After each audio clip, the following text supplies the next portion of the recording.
കൊച്ചി വാർത്താ ചാനലിലേക്ക് സ്വാഗതം.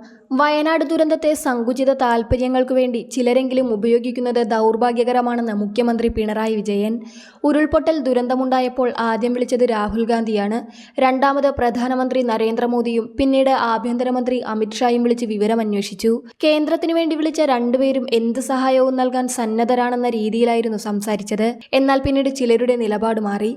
അനേകം പേരുടെ ജീവനും ജീവിതവും എടുത്ത ദുരന്തമാണിത്.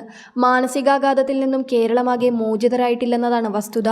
ഈ ദുരന്തം ഇനിയും ആവർത്തിക്കാതിരിക്കാൻ സംയുക്തമായി നടപടിയെടുക്കുകയാണ് വേണ്ടത്.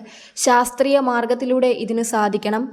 കേന്ദ്രത്തിനും ഇതിൽ പങ്കുണ്ടെന്ന് മുഖ്യമന്ത്രി കൂട്ടിച്ചേർത്തു. അതിജീവനമാണ് പ്രശ്നം. ഈ ഘട്ടത്തിൽ ഒന്നിച്ചു നിൽക്കണം. ഈ സന്ദർഭത്തെ സങ്കുചിത താൽപര്യങ്ങൾക്ക് വേണ്ടി ചിലരെങ്കിലും ഉപയോഗിക്കുന്നത് ദൗർഭാഗ്യകരമാണ്.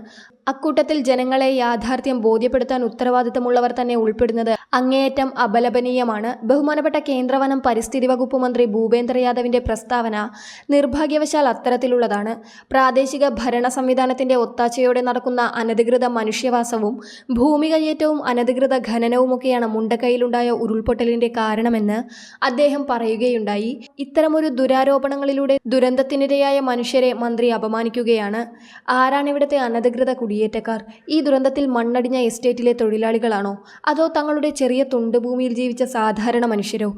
കേരളത്തിലെ മലയോര മേഖലയെക്കുറിച്ച് ചെറിയ ധാരണയെങ്കിലും ഉള്ളവർക്ക് അവിടെ ജീവിക്കുന്ന മനുഷ്യരെ അനധികൃത കുടിയേറ്റക്കാരായി മുദ്രകുത്താൻ സാധിക്കില്ല.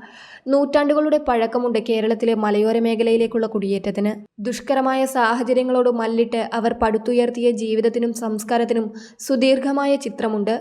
അതിനെക്കുറിച്ചൊന്നും ഒരു ധാരണയുമില്ലാതെ മലയോര ജനതയെ കുടിയേറ്റക്കാരെന്ന ഒരൊറ്റാച്ചിലൊതുക്കുന്ന പ്രചാരണങ്ങൾക്ക് ഉത്തരവാദപ്പെട്ട കേന്ദ്രമന്ത്രി തയ്യാറാകുന്നത് ഏറ്റവും ചുരുങ്ങിയ രീതിയിൽ പറഞ്ഞാൽ ഔചിത്യമല്ല. അനധികൃത ഖനനം നടന്നതിനാലാണ് മുണ്ടക്കൈയിൽ ഉരുൾപൊട്ടിയതെന്നാണ് അദ്ദേഹത്തിന്റെ മറ്റൊരു വിചിത്രവാദം. എന്നാൽ മുണ്ടക്കൈ ലാൻഡ്സ്ലൈഡ് ഏരിയയിൽ നിന്നും ഏറ്റവും അടുത്ത ക്വാറിയിലേക്കുള്ള ദൂരം 10.2 കിലോമീറ്ററാണ്. അതാണ് സത്യമെന്നിരിക്കെ എന്തിനാണ് കേന്ദ്രമന്ത്രി തെറ്റായ കാര്യങ്ങൾ അവതരിപ്പിക്കുന്നതെന്നും മുഖ്യമന്ത്രി പിണറായി വിജയൻ പറഞ്ഞു.